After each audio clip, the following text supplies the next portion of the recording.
कर सकता। हम यहां पर अनुभव कर रहे हैं, पूर्ण देश में यही वातावरण है।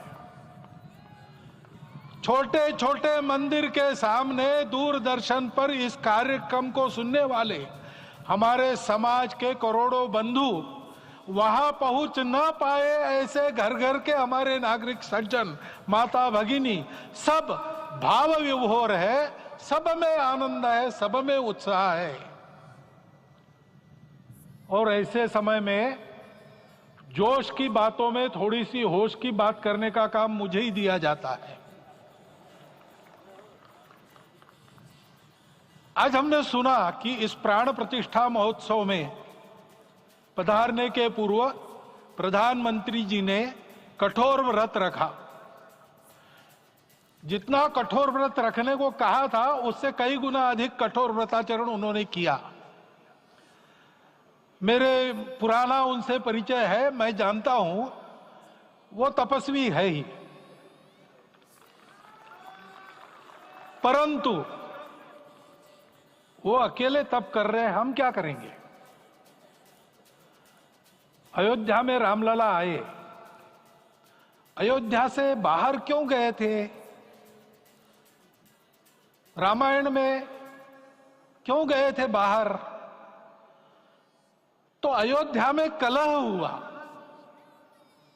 अयोध्या उस पुरी का नाम है जिसमें कोई द्वंद्व नहीं, जिसमें कोई कलह नहीं, जिसमें कोई दुविधा नहीं। वो हुआ 14 वर्ष वनवास में गए। वो सब ठीक होने के बाद दुनिया के कलह को मिटा के वापिस आए। आज रामलला वापस फिर से आए हैं 500 साल के बाद। जिनके त्याग, तपस्या, प्रयासों से ये सोने का दिन आज हम देख रहे, सुवर्ण दिवस देख रहे, उनका स्मरण प्राण प्रतिष्ठा के संकल्प में हम लोगों ने कहा, आपने सुना होगा, स्मरण किया। उनकी तपस्या को, उनके त्याग को, उनके परिश्रम को शत बार, सहस्त्र बार, कोटि बार नमन है।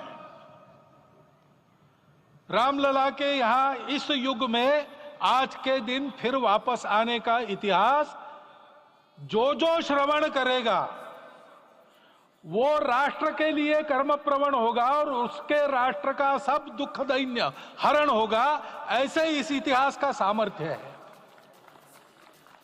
परंतु उसमें हमारे लिए कर्तव्य का आदेश भी है।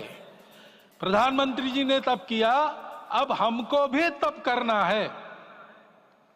राम राज्य आने वाला है, वो कैसा था, दैहिक दैविक भौतिक तापा, राम राज नहीं कहु व्यापा, सब नर करहि परस्पर प्रीति, चलहि स्वधर्म निरत श्रुति नीति, सब निर्दंभ धर्म रत पुनि, नर अरु नारी चतुर सब गुनी, सब गुणज्ञ पंडित सब ज्ञानी, सब कृतज्ञ नहीं कपट सयानी। राम राज्य के सामान्य नागरिकों का जो वर्णन है, हम भी इस गौरवमय भारतवर्ष की संतानें हैं। कोटि कोटि कंठ उसका जयगान करने वाले हमारे हैं। हमको इस प्रकार के व्यवहार को रखने का तप आचरण करना पड़ेगा। हमको भी सारे कलह को विदाई देनी पड़ेगी। छोटे छोटे परस्पर मत रहते हैं, छोटे छोटे विवाद रहते हैं, उसको लेकर लड़ाई करने की आदत छोड़ देनी पड़ेगी। आखिर है क्या, ये बात बताइए।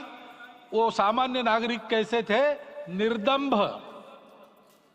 प्रामाणिकता से आचरण करने वाले, केवल बातें करने वाले नहीं और बातें करके उसका अहंकार पालने वाले नहीं थे, काम करते थे, आचरण करते थे और अहंकार नहीं था।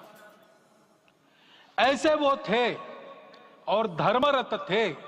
यानी क्या थे, इस पर कठिन भाषा में प्रवचन बहुत लंबा हो सकता है, लेकिन थोड़े में धर्म के जो 4 मूल्य जिनकी चौखट पर धर्म है, ऐसा श्रीमद् भागवत में बताया है, सत्य करुणा शुचिता तपस, उसका आज हमारे लिए युगानुकूल आचरण क्या है। तो सत्य कहता है कि सब घटों में राम है, ब्रह्म सत्य है, वही सर्वत्र है। तो हमको ये जानकर आपस में समन्वय से चलना होगा, क्योंकि हम चलते हैं, सबके लिए चलते हैं, सब हमारे हैं, इसलिए हम चल पाते हैं। और इसलिए आपस में समन्वय रखकर व्यवहार करना, यह धर्म का पहला जो पैर है, सत्य, उसका आचरण है। करुणा दूसरा कदम है, उसका आचरण है सेवा और परोपकार। सरकार की कई योजनाएं गरीबों को राहत दे रही, सब हो रहा है, लेकिन हमारा भी कर्तव्य है, ये सब समाज बांधव हमारे अपने बंधु है। तो जहां हमको दुख दिखता है, पीड़ा दिखती है, वहां हम दौड़ जाए।